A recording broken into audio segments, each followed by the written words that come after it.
Hello, I'm Joshua Buck. I'm William Signer, I'm Rory Ford. and we're going to be explaining our pre-productions portfolio. This is the budget that we've come up with.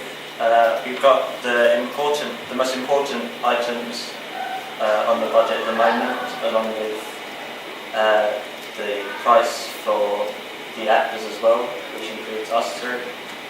We've also got the total. The budget can be important for pre-production as it helps us to get an understanding of the total cost and if we need to make any cuts anywhere.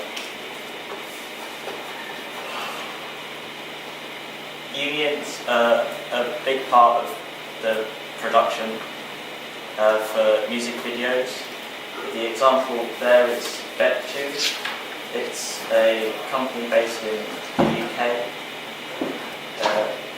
It's broadcasting, entertainment, cinematography and theatre unions. The key aims are focusing on protecting jobs and giving people recognition and also improving pay for smaller productions. Also, there are codes and regulations within pre-production. We have Ofcom and ASA. Ofcom is the UK's broadcast regulator. The purpose of Ofcom is to prevent their viewers from seeing explicit material. This can be harmful or offensive material online or on TV. They work in the watershed, which is between 9 PM and 5:30 AM. Between those times, explicit material can be shown. You then have ASA, which are the Advertising Standards Authority within the UK.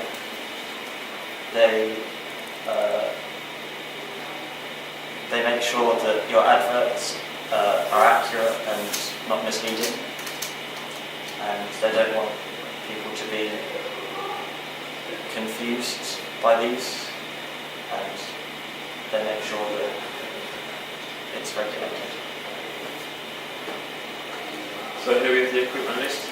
It's important to show what equipment we're using during our production, just so we have an understanding of how much it's going to cost and where we're going to get it from. We have the important things on there. Not important things include the football, which that's just the prop we'll be using. We also have a MacBook Air which will be used for editing, and that's not really a prop.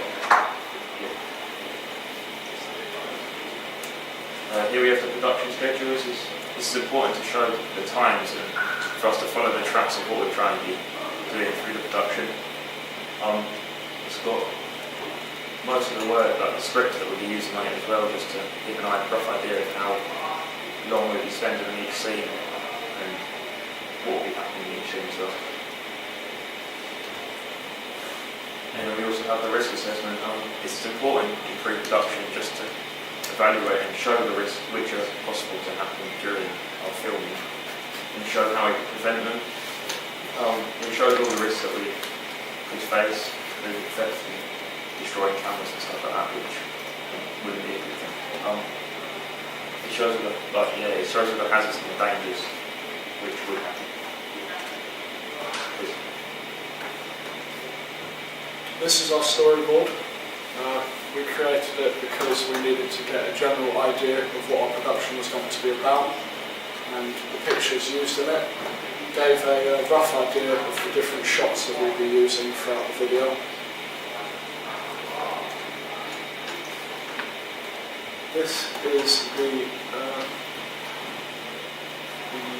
draft for the music video script. It talks about what shots we would be using throughout the video in conjunction with the actual lyrics in the song. We linked up a few shots that actually had meaning to the lyrics of the song.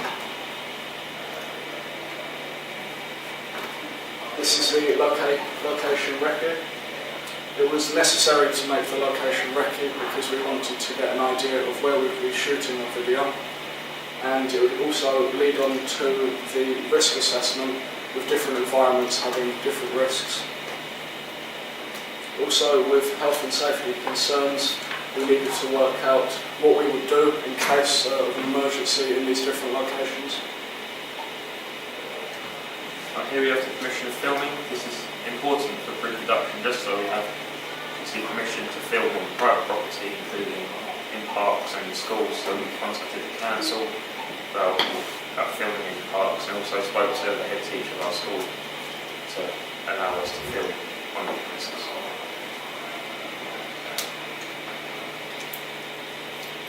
Here we have the shot list.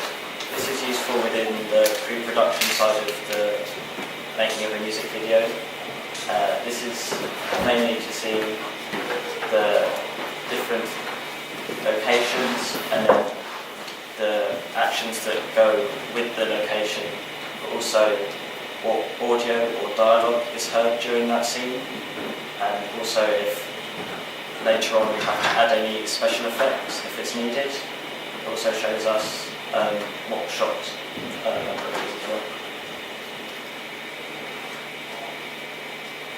Lighting will be a big part of our production because we want to use different levels of brightness and darkness to work with colour imagery.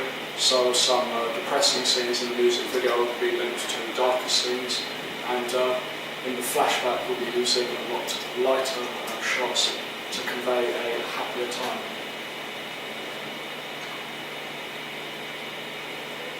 The people we will have on our music video generally just consists of me, Josh and Will.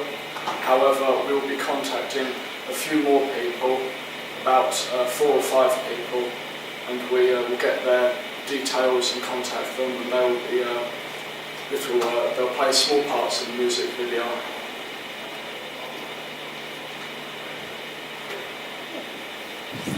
Okay, operationally, boys, I think that was very good in terms of you've really considered what you need to think about in terms of pre-producing a music video to make sure that it works logistically. Do you see what I mean?